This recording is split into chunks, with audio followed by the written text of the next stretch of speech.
Most of you would have seen this picture popping up in your Facebook feeds or in other social media networks, especially on Women's Day. This video takes a look at who she is and what this picture is all about.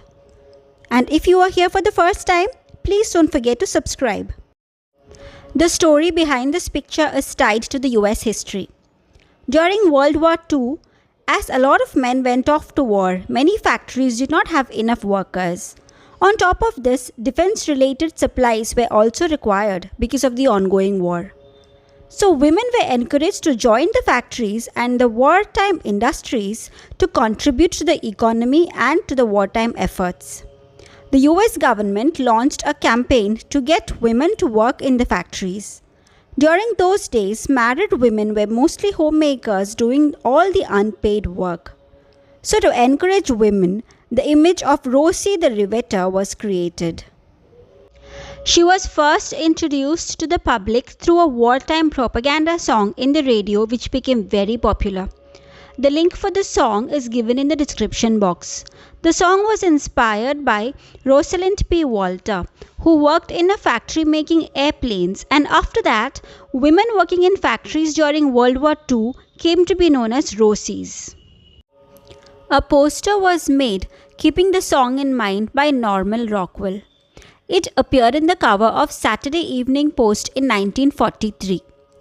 Here, the poster is of a woman who is represented in a completely different gender role compared to the traditional and gender stereotypical patterns that were prevalent those days. She has a rivet gun in her hand and is wearing a worker's overalls. She is dressed up in the colors of American flag. She is stamping Mein Kampf, the book written by Hitler. The name Rosie is written on her lunchbox. It is a very political picture telling women that they are serving their nation by coming out to work and to defeat the enemy country. But the most iconic and popular picture, which became a feminist symbol, is another poster that was created even before the actual Rosie the Riveter poster by J. Howard Miller for Westinghouse Electric Plant. In this, once again, you can see that she's wearing the colors of American flag, but the poster has a little more femininity attached to the picture with the bandana, a little makeup and all that. Here she is seen upping the we can do it spirit of women who were toiling hard at work and at home. Mr. Miller's poster was intended only to deter absenteeism and strikes among Westinghouse employees in wartime, and it was not for public display. And it was not a call for women to join the workforce, but to uplift the morale of women working in Westinghouse Electric Plant. And also you can notice that Rosie is nowhere written on it. This poster was forgotten for a long time. It became popular only in the 1980s when a copy of the poster, most likely from the National Archives in Washington, came to light. The name Rosie the Riveter was applied retrospectively to the women this poster portrayed.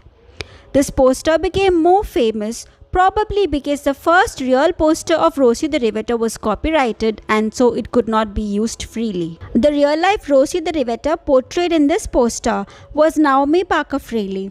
After the Japanese attack on Pearl Harbor, the 20-year-old Naomi worked at the Naval Air Station in Alameda County, where her duties included drilling, patching airplane wings, and riveting. After the war, she worked as a waitress at the Doll House, a restaurant in Palm Springs, California. She passed away 2 years back in 2018.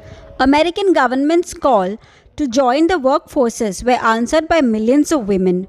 For many of them, working outside their homes, especially in jobs that were considered men's arena, was a big deal, and for most of them, it was the first time that they ever held a job outside their homes.